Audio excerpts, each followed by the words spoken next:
طلع البدر علينا من ثنيات الوداع وجب الشكر علينا ما دعا لله داع ما دعا لله داع أيها المبعوث فينا جئت بالأمر المطاع جئت شرفت المدينة مرحبا يا خير داع مرحبا يا خير داع.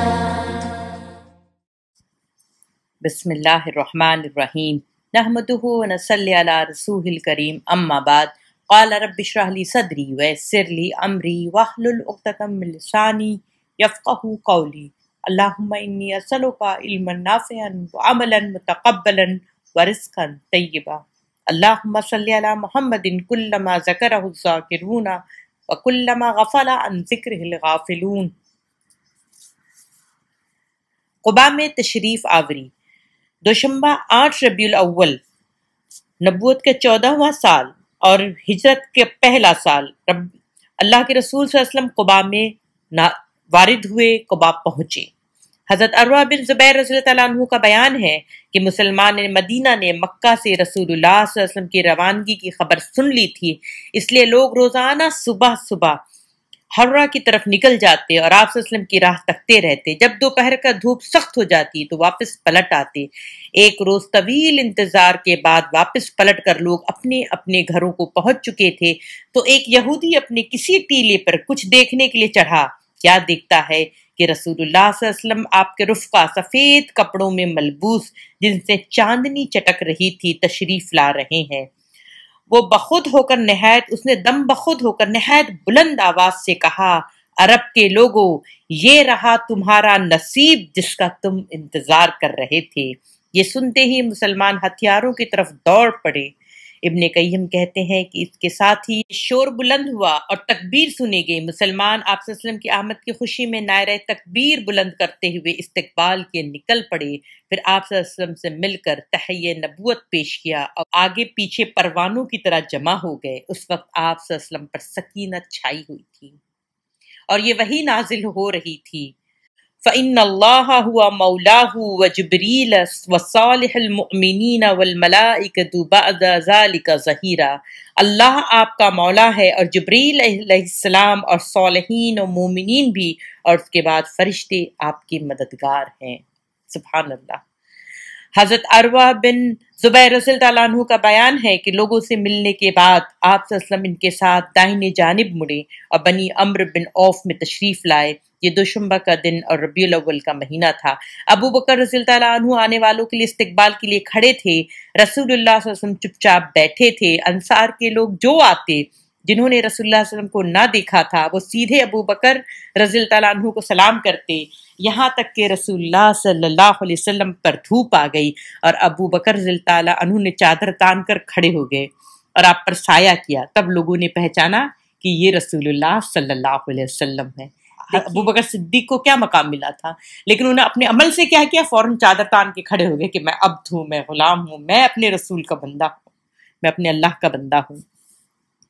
ادھر حضرت علی ابن طالب رضی اللہ تعالیٰ عنہ نے مکہ میں 3 روز ٹھہر کر اور لوگوں کو جو امانتیں تھیں رسول اللہ کے پاس تھیں انہیں ادا کر کے پیدل ہی مدینے کا رخ کیا اور قباء میں رسول اللہ صلی اللہ علیہ وسلم سے آ ملے اور کلثوم بن حدم کے یہاں قیام فرمایا. اب یہ دیکھیے، اس سے بڑی ذمہ داری، اس سے بڑا کوئی کام جان جوخم کا کوئی تھا کہ آپ صلی اللہ علیہ وسلم اپنی جان پر کھیل کر ابو بکر صدیق رضی اللہ عنہ کے ساتھ، ٹھیک ہے اللہ رب العالمین کی مدد تھی، لیکن وہ ایکشن میں کس قدر آپ سوچ سکتے ہیں کہ کتنا زیادہ پریشر رہا ہوگا. اس کے باوجود وہ اپنی ذمہ داریوں سے غافل ہوئے. انہوں نے فوراً، کیونکہ اللہ کے رسول صلی اللہ علیہ وسلم کو امین اور صادق کا ٹائٹل ملا ہوا تھا تو مکہ والوں کی تمام امانتیں وہ دشمنی بھی کرتے تھے ساتھ میں، لیکن کیا کہتے تھے، یہ امین ہے، یہ صادق ہے. ان کے گھر میں ان کی امانتیں موجود تھیں. حضرت علی کو انہوں نے دی کہ امانت جا کے دیا اور مسلمان سوچیے آج ان کا پیروکار، آج ان سے محبت کرنے والے لوگ، ان کے اخلاق اور ان کے کردار میں یہ باتیں ہیں۔ اور آپ صلی اللہ علیہ وسلم، رسول اللہ صلی اللہ علیہ وسلم نے قباء میں کل 4 دن، دوشنبہ، منگل، بدھ اور جمعرات، یا کہیں آتا ہے کہ 10 سے زیادہ دن رہے اور پھر روانگی کا اعلان کیا۔ اس دوران مسجد قباء کی بنیاد رکھی اور اس میں نماز بھی پڑھی۔ یہ آپ صلی اللہ علیہ وسلم کی نبوت کے بعد کی پہلی مسجد ہے جس کی بنیاد تقوی پر رکھی گئی۔ جس نے بھی آپ مکہ یا مدینہ گیا ہے، عمرہ اور حج اللہ نے اس کو نصیب کیا ہے، تو یہاں پہ عام بات ہے کہ مدینہ میں لوگ زیارت کرنے جاتے ہیں اور سب سے پہلے جو مسجد جاتے ہیں وہ مسجد قباء ہے۔ یہ وہی مسجد ہے جو قباء کی مسجد جہاں پہ اللہ نے کہا، اللہ کے رسول صلی اللہ علیہ وسلم نے فرمایا ہے کہ اس میں 2 رکعت نماز پڑھنا گویا ایک مقبول عمرہ ہے۔ اس کی اصل وجہ یہ ہے کہ یہ پہلی نبوت کے بعد کی اتنی قیمتی، یعنی 13 سال مکہ کے جو جان فشانی اور اس کی جو محنت کا جو نچوڑ تھا، پہلی بار جب مدینہ پہنچے ہیں تو یہ مسجد کی بنیاد پڑی ہے۔ اسی لیے اللہ نے اس کو قیامت تک کے لیے تمام مومنین کو اس میں سے برکت اور خیر کا حصہ ڈال دیا کہ جو یہاں پہنچا اور نماز 2 رکعت پڑھی اسے مقبول عمرے کا ثواب ملے گا۔ سبحان اللہ۔ تو آپ سوچیے کہ آپ نے ایک اتنا سا عمل کیا، اس مسجد میں نماز پڑھ لینے سے آپ کو ایسا ملے گا، تو آپ سوچیں اگر آپ نے زندگی گزاری رسول اللہ کے کہنے پہ صلی اللہ علیہ وسلم، تو کیسے ہم دنیا کی ٹھوکر میں رہ سکتے ہیں؟ مجھے یہ بات سمجھ ہی نہیں آتی ہے۔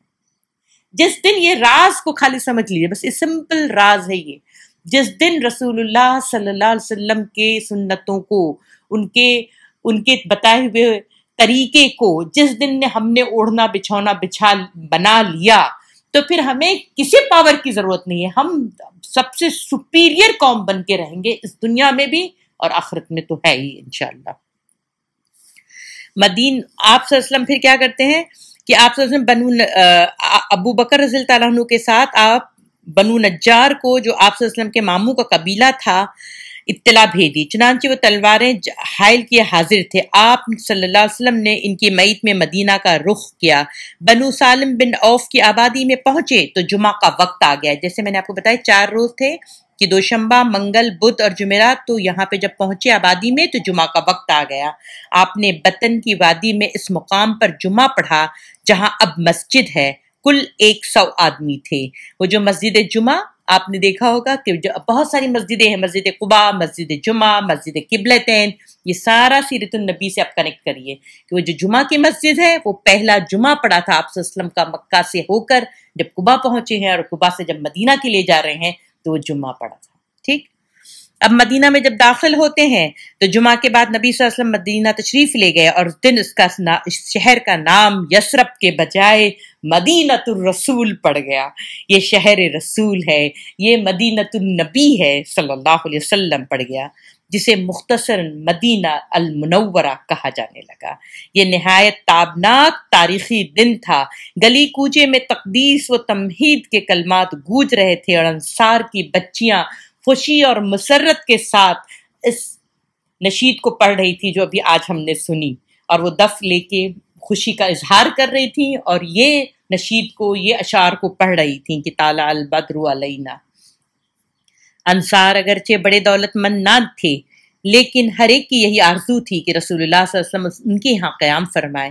چنانچہ آپ صلی اللہ علیہ وسلم انصار کے جس مکان یا محلے سے گزرتے تو وہاں کے لوگ آپ صلی اللہ علیہ وسلم کی اونٹنی کی نکیل پکڑ لیتے اور عرض کرتے کہ آپ کے سامان اور ہتھیار و حفاظت وہ فرش راہ ہیں، تشریف لائیے، یعنی ہم آپ کی ہر طرح سے حفاظت کریں گے، آپ تشریف لائیے۔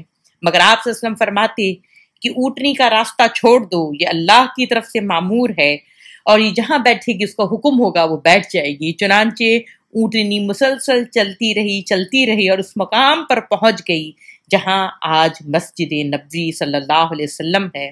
لیکن آپ صلی اللہ علیہ وسلم نیچے نہیں اترے، یہاں تک کہ وہ اٹھ کر تھوڑی دور اور گئی، پھر مڑ کر دیکھنے کے بعد پلٹ آئی اور اپنی پہلی جگہ پر بیٹھ گئی۔ اس کے بعد آپ صلی اللہ علیہ وسلم نیچے تشریف لائے۔ یہ آپ کے ننھیال والوں یعنی بنو نجار کا محلہ تھا، اور یہ اونٹنی کے لیے محض توفیق الہی تھی، کیونکہ آپ صلی اللہ علیہ وسلم ننھیال میں قیام فرما کر ان کی عزت افزائی کرنا چاہتے تھے۔ سبحان اللہ۔ اللہ رب العالمین کے کام میں دیکھیں، وَهُوَ الْعَزِيزُ الْحَكِيمُ، ہر کام میں کس قدر وہ طاقتور ہے اور حکیم ہے، اور ساتھ میں حکمت کے ساتھ کرتا ہے، وہ اندھی طاقت نہیں ہے۔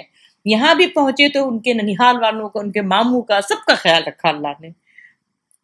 اب بنو نجار کے لوگوں نے اپنے گھر لے جانے کے لیے رسول اللہ صلی اللہ علیہ وسلم سے درخواست کرنی شروع کی، لیکن ابو ایوب انصاری رضی اللہ تعالیٰ عنہ نے لپک کر جو آپ صلی اللہ علیہ وسلم کا جو وہ تھا اونٹ کے اوپر کجاوا اٹھایا اور اپنے گھر لے کر چلے گئے۔ اس پر رسول اللہ صلی اللہ علیہ وسلم فرمانے لگے، آدمی اپنے کجاوے کے ساتھ ہے، یعنی جہاں میرا وہ چیز سامان ہے آدمی وہیں رہتا ہے۔ تو ایک طرح سے آپ صلی اللہ علیہ وسلم نے ان کو یہ دے دی بشارت کہ میں آپ کا مہمان بن رہا ہوں۔ اور ادھر اسد بن زرارہ رضی اللہ تعالیٰ عنہ اونٹنی کی نکیل پکڑی تھی، چنانچہ یہ اونٹنی ان کے پاس ہی رہی، اور وہ کتنے خوش نصیب۔ ٹھیک ہے، صحیح بخاری میں حضرت انس رضی اللہ تعالیٰ عنہ سے مروی ہے کہ نبی صلی اللہ علیہ وسلم نے فرمایا، ہمارے کسی آدمی کا گھر زیادہ قریب ہے۔ حضرت ابو ایوب انصاری نے کہا، میرا اے اللہ کے رسول، یہ رہا میرا مکان اور یہ رہا میرا دروازہ۔ آپ صلی اللہ علیہ وسلم نے فرمایا، جاؤ ہمارے لیے کیلولہ کی جگہ تیار کرو، اور انہوں نے عرض کیا، آپ دونوں حضرات تشریف لے چلیں، اللہ برکت دیں۔ چند دن بعد آپ صلی اللہ علیہ وسلم کی زوجہ محترمہ ام المومنین حضرت سودا رضی اللہ تعالیٰ عنہا اور آپ صلی اللہ علیہ وسلم کی دونوں صاحبزادیاں حضرت فاطمہ اور حضرت ام کلثوم، حضرت اسامہ بن زید، حضرت ام ایمن بھی آ گئیں۔ ان سب کو حضرت عبداللہ بن ابی بکر رضی اللہ تعالیٰ آل ابی بکر کے ساتھ، جن میں حضرت عائشہ بھی تھی، لے کر آئے تھے۔ یہ سارے قافلے کو کون لے کر آیا؟ ابو بکر صدیق کے بیٹے عبداللہ بن ابی بکر رضی اللہ تعالیٰ عنہ۔ البتہ نبی صلی اللہ علیہ وسلم کی ایک صاحبزادی حضرت زینب حضرت ابو العاص کے پاس باقی رہ گئی تھیں، اور انہوں نے انہیں آنے نہیں دیا تھا۔ وہ جنگ بدر کے بعد تشریف لائیں۔ حضرت عائشہ رضی اللہ تعالیٰ عنہ کا بیان ہے کہ رسول اللہ صلی اللہ علیہ وسلم مدینہ تشریف لائے تو حضرت ابو بکر حضرت بلال کو بخار آ گیا، تو حضرت عائشہ ان سے دریافت کرتی کہ ابا جان آپ کا کیا حال ہے، اور اے بلال رضی اللہ تعالیٰ عنہ آپ کا کیا حال ہے؟ وہ فرماتی کہ جب حضرت ابو بکر کا بخار آتا تو یہ شعر پڑھتے کہ ہر آدمی سے اس کے اہل کے اندر صبح بخیر کہا جاتا ہے، حالانکہ موت اس کے جوتے کے تسمے سے بھی زیادہ قریب ہے۔ مجھے ابو بکر صدیق رضی اللہ تعالیٰ عنہ کی یہ خوبی بھی بڑی اچھی لگتی ہے کہ وہ اشعار بہت پڑھتے تھے، اور اسی محبت سے میں نے بھی علامہ اقبال کو پڑھنا شروع کیا، اور آپ دیکھیں گے علامہ اقبال کے سارے اشعار، وہ زیادہ تر ان کے اشعار جو ہے وہ قرآن سے انسپائرڈ ہیں اور آپ کو کوئی میسج دیتے ہیں۔ حضرت بلال رضی اللہ تعالیٰ عنہ کی حالت کچھ سنبھلی، پھر بعد میں حضرت عائشہ رضی اللہ تعالیٰ عنہ کہتی ہیں کہ رسول اللہ صلی اللہ علیہ وسلم کی میں خدمت میں حاضر ہو کر کی خبر دی تو آپ نے فرمایا، اے اللہ ہمارے نزدیک مدینہ کو اسی طرح محبوب کر دے جیسا مکہ محبوب تھا، یا اس سے بھی زیادہ، اور مدینہ کی فضا صحت بخش بنا دے، اور اس کے سا اور مد، یعنی سا اور مد جو ہے نا غلے کے پیمانے ہوتے ہیں، تو اس میں برکت دے، اور اس کا بخار منتقل کر کے جوہفہ پہنچا دے۔ اللہ نے آپ صلی اللہ علیہ وسلم کی دعا سن لی اور حالات بدل گئے۔ اب ہم حیات طیبہ کا جو ہے مدنی دور دیکھیں گے کہ آپ صلی اللہ علیہ وسلم اس مدینہ میں آپ کی زندگی میں، اب دیکھیں یہ بہت تیزی سے آپ دیکھیں گے کہ آپ صلی اللہ علیہ وسلم کے نبوت کے 10 سال اس قدر مصروف کہ کبھی کبھی حیرت ہوتی کہ معجزہ کے علاوہ کچھ نہیں ہے، اس قدر آپ صلی اللہ علیہ وسلم کام کر رہے ہیں۔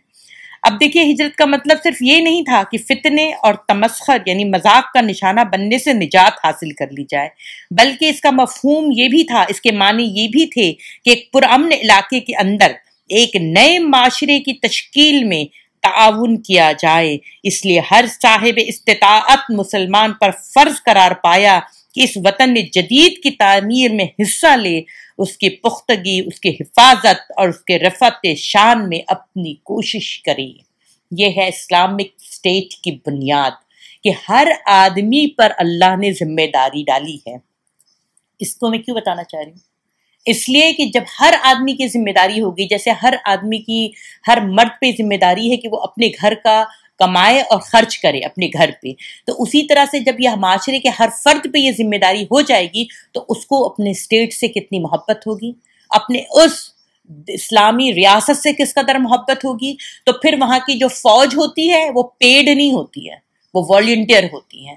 اسی لیے پوری دنیا میں جو اسلام پھیلا ہے وہ کوئی ملٹری کی فوج کو پیسے یا کوئی پروٹوکول نہیں ملتا تھا، کوئی سیلری نہیں ملتی تھی، وہ کیا ملتا تھا؟ والنٹیئر پہلے کھڑے ہوتے تھے، اس کے بعد جیسے جیسے ماحول بدلتا گیا، پیسے آتے گئے، مال آتا گیا، تو ان کی وہ سیلریز ہوئی وہ کنٹینیو کیا کرتے تھے، سال بھر وہ اس میں نا ایکسپیڈیشن میں رہتے تھے. لیکن میں یہاں پہ آپ کو بتانا چاہتی ہوں کہ جو سوسائٹی خالی اس میں بات ہو رہی ہو کہ میرے رائٹس کیا ہے، میرے ریزرویشن کیا ہے، وہاں پہ کیسے ہوگا؟ یہاں پہ اللہ رب العالمین پہلی بات بتاتا ہے کہ ہر عام آدمی کی ذمہ داری کیا ہے. آپ صلی اللہ علیہ وسلم جب مدینہ میں رسول اللہ صلی اللہ علیہ وسلم کو 3 طرح کی قوموں سے سابقہ پیش آیا، جن میں سے ہر ایک کے حالات دوسرے حالات سے بالکل الگ تھے، اور ہر ایک قوم کے تعلق سے کچھ خصوصی مسائل تھے جو دوسری قوموں کے ساتھ بالکل مختلف تھے.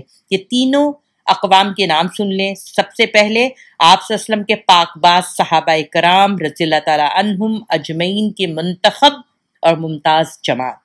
تو جو اوس اور خزرج والے لوگ جو ممتاز یہ تھے، صاحب حیثیت بھی تھے اور اسلامی طرح سے بھی کیا تھے، وہ آپ صلی اللہ علیہ وسلم کے اصحاب تھے، صحابہ کرام تھے. پھر دوسرے مدینہ کے قدیم اور اصلی قبائل سے تعلق رکھنے والے مشرکین جو اب تک ایمان نہیں لائے تھے، اور تیسرے تھے یہود. اب ہم تینوں کے بارے میں تھوڑا سا پس منظر میں دیکھیں گے. صحابہ کرام رضی اللہ تعالیٰ عنہم کے تعلق سے آپ صلی اللہ علیہ وسلم کو جن مسائل کا سامنا تھا ان کے لیے مدینہ کے حالات مکے کے حالات سے قطعی طور پر مختلف تھے. مکے میں اگرچہ ان کا کلمہ ایک تھا اور ان کے مقاصد بھی ایک تھے، مگر وہ خود مختلف گھرانوں میں بکھرے ہوئے تھے، اور مجبور اور مقہور اور ذلیل و کمزور تھے. ان کے ہاتھ میں کسی طرح کا کوئی اختیار نہ تھا. سارے اختیارات دشمنان دین کے ہاتھوں میں تھے، اور دنیا کا کوئی بھی انسانی معاشرہ جن اجزاء اور لوازمات کے ساتھ قائم ہوتا ہے، مکہ کے مسلمانوں کے پاس وہ چیزیں موجود نہیں تھیں.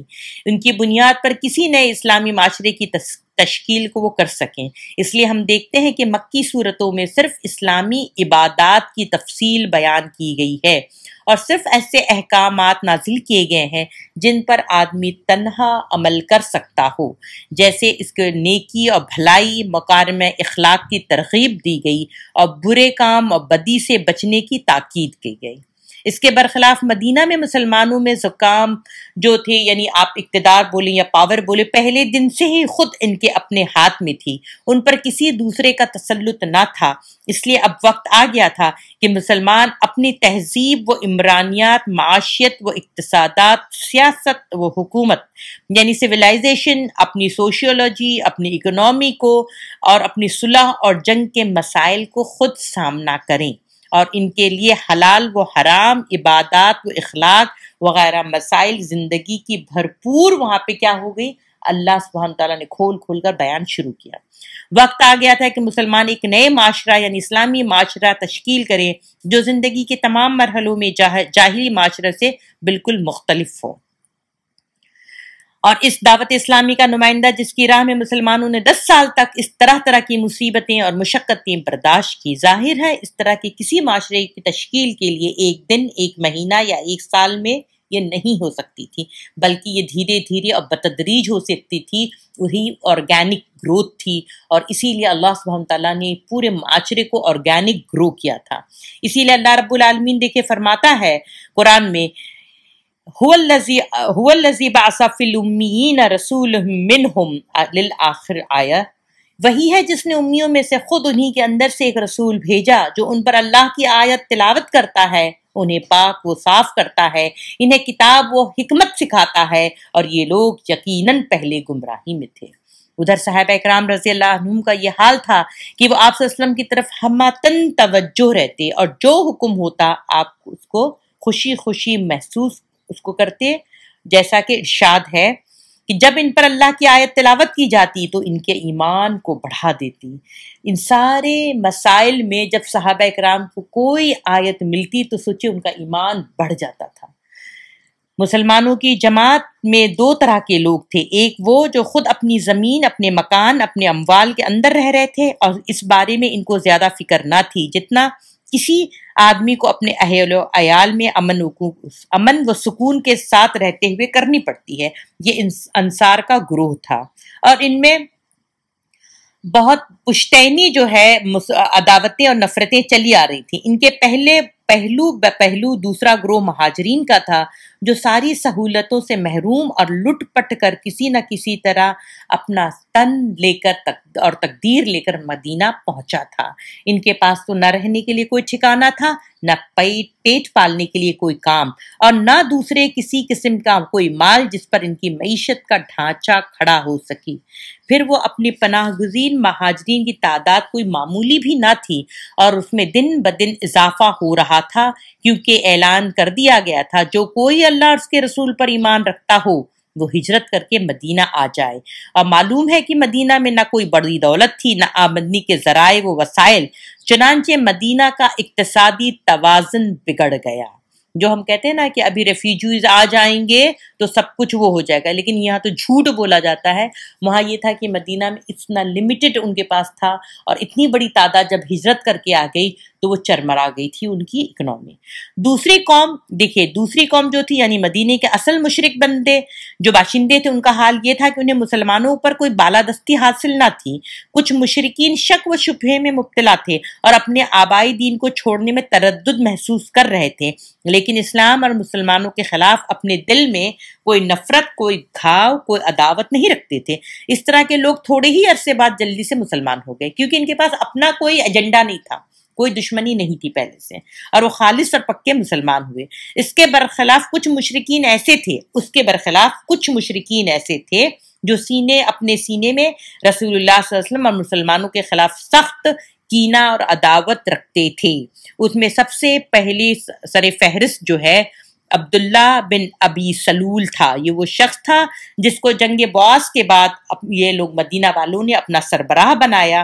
اس پر اوس اور خزرج نے اتفاق کر لیا تھا، حالانکہ اس سے قبل دونوں فریق میں کوئی بات پر یہ متفق نہیں ہوتے تھے، لیکن جب اس بات پہ متفق ہو گئے کہ یہ ہمارا سردار ہے تو اس کے لیے موتیوں کا تاج تیار کیا گیا، اور اس کے سر پر تاج شاہی رکھ کر اس کی باقاعدہ بادشاہت کا اعلان کرنے ہی والے تھے کہ رسول اللہ صلی اللہ علیہ وسلم جو ہے مدینہ ان کی آمد ہو گئی اور یہ پروگرام منسوخ ہو گیا۔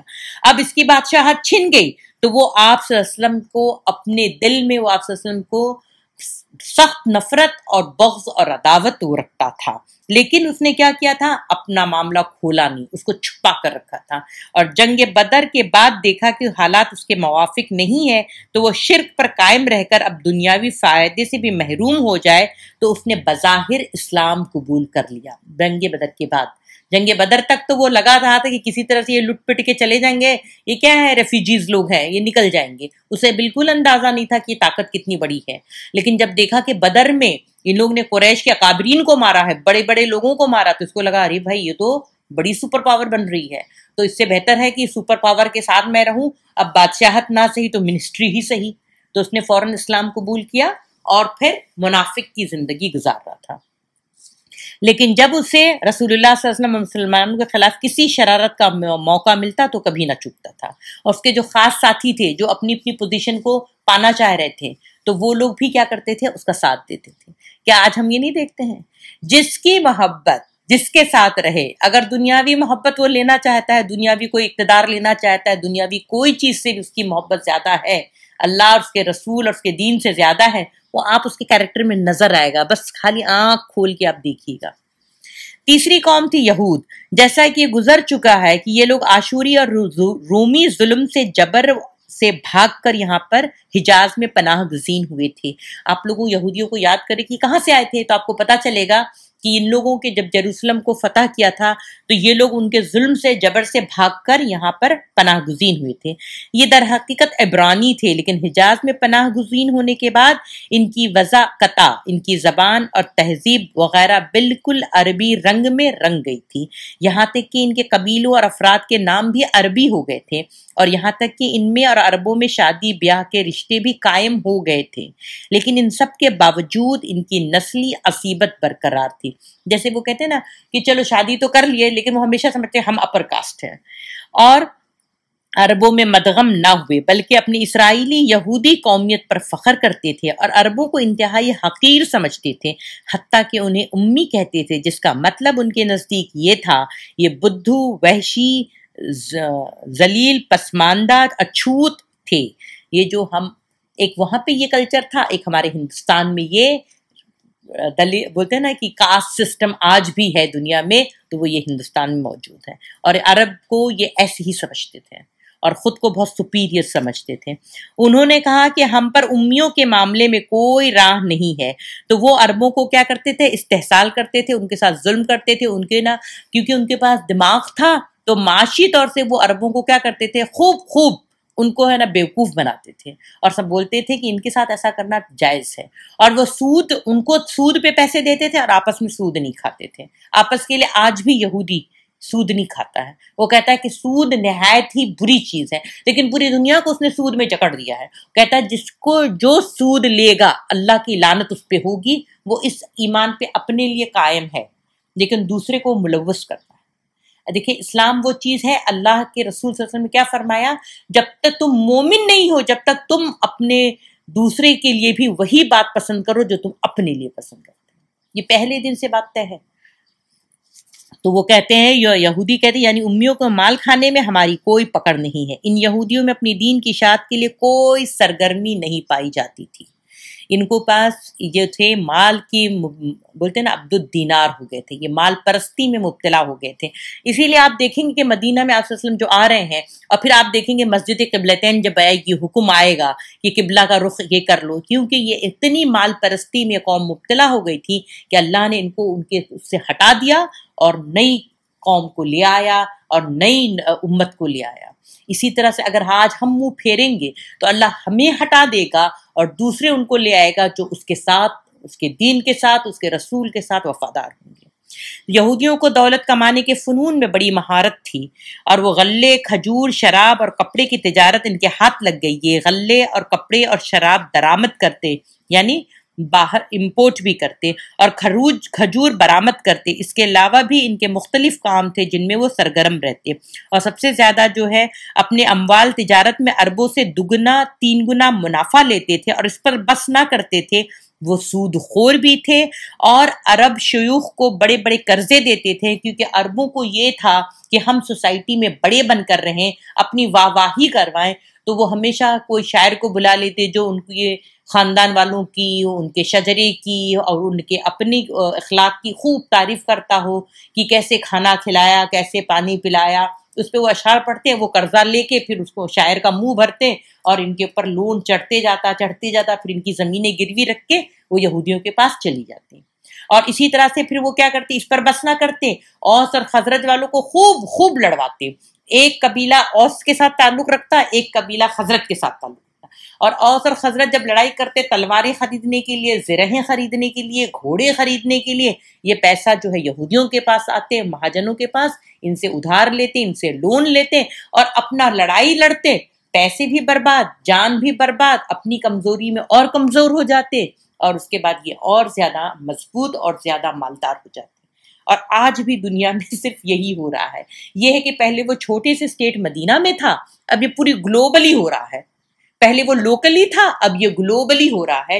پوری دنیا کی تجارت آپ دیکھیں ایک طرف، اور ویپن کی جو تجارت وہ ایک طرف. تھوڑا سا آپ کر کے دیکھیے کہ ویپن کو جو بنانے والے، اس کو بیچنے والے کہاں ہیں. یہ جو جنگ کا ماحول بنا رہتا ہے وہ کیوں؟ اگر جنگ کا ماحول نہ ہو تو ان کی انڈسٹری نہیں چلے گی، تو یہ کہاں سے امیر رہیں گے، ان کے خرچے کہاں سے اٹھیں گے. اتنی سی بات اگر عام جنتا سمجھ جائے تو بہت سے مسئلے کا حل ہو جائے. بہرحال یہ یہودیوں میں 3 قبیلہ تھا، ایک بنو قینقاع، بنو نذیر اور بنو قریظہ. یہ تینوں یہ پڑھے لکھے یہودی تھے.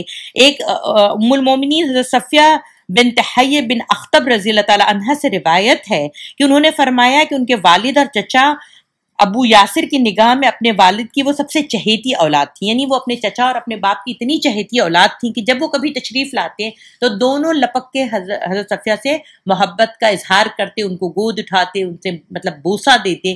لیکن اس دن جب وہ آئیں، دوڑ کر گئیں اپنے والد اور چچا کے پاس، تو دونوں نے کچھ بھی ان کی طرف دیکھا نہیں. تو ان کو بہت برا لگا کہ ایسے کیا ہے. لیکن بولے کہ پھر ان کا دل بھی ٹوٹا اور بولتے میں غور سے سننے لگی کہ ایسی کیا بات ہے کہ جو کر رہے ہیں. تو بولے میرے والد اور چچا آپس میں یہی بات کر رہے تھے. میرے والد حی بن اخطب سے چچا کہہ رہے تھے کیا یہ وہی ہے؟ تو میرے والد نے کہا ہاں خدا کی قسم. چچا نے کہا آپ انہیں ٹھیک ٹھیک پہچان رہے ہیں؟ والد نے کہا ہاں. چچا نے کہا تو اب آپ ان کے دل کے متعلق کیا ارادے ہیں؟ والد نے کہا عداوت. دشمنی، خدا کی قسم جب تک زندہ رہوں گا۔ اس کی شہادت صحیح بخاری کی روایت سے بھی ملتی ہے۔ اور پھر حضرت عبداللہ بن سلام رضی اللہ تعالیٰ عنہ جب مسلمان ہو گئے، دیکھیں یہ بھی یہودی کے نہایت بلند پایا یہودی عالم دین تھے۔ آپ کو جب بنو نجار میں رسول اللہ صلی اللہ علیہ وسلم کی تشریف آوری کی خبر ملی تو آپ صلی اللہ علیہ وسلم کی خدمت میں بہت عجلت میں حاضر ہوئے اور چند سوال پیش کیے۔ دیکھیے جو آدمی پڑھا لکھا ہوتا ہے اس کا کام دیکھیے، وہ بہت دوڑتے ہوئے آئے بنو نجار ہی میں اور آ کے آپ صلی اللہ علیہ وسلم سے ملاقات کی، اور ان کے دماغ میں 3-4 سوال تھے، انہوں نے سوال کیے اور وہ سارے جواب آپ صلی اللہ علیہ وسلم دے دیے، اور وہ ایک نبی ہی دے سکتا تھا۔ ان کا دل اس وقت مطمئن ہو گیا، انہوں نے اسی وقت کلمہ شہادت پڑھے اور مسلمان ہو گئے۔ پھر آپ صلی اللہ علیہ وسلم سے کہا کہ یہود ایک بہتان باز قوم ہے۔ اب دیکھیے جو اندر سے ان کے حالات کو جان رہا تھا، تو کہتے ہیں یا رسول اللہ یہ قوم بڑی بہتان باز ہے۔ دیکھیے ایک ہوتی ہے بہتان لگانا، کی قوم بڑی بہتان باز ہے، اگر انہیں اس قبل کہ آپ کچھ دریافت فرمائیں میرے اسلام لانے کا پتہ لگ گیا تو آپ پر بہتان تراشیں گے، تو آپ ان کو دوسرے طریقے سے بات کریے۔ تو آپ صلی اللہ علیہ وسلم کے سامنے کیا کیے، چھپ گئے، اور دوسرا ڈیلیگیشن جب یہودیوں کا آیا جس میں پڑھے لکھے یہودی ربائز تھے، تو رسول اللہ صلی اللہ علیہ وسلم نے دریافت فرمایا کہ عبداللہ بن سلام تمہارے اندر کیسے آدمی ہے؟ ان کو معلوم پڑا تھا کہ ہاں یہ ملنے تو آئے تھے، تو آپ ابھی یہ نہیں پتا خبر ملی تھی کہ عبداللہ بن سلام گئے یا نہیں گئے۔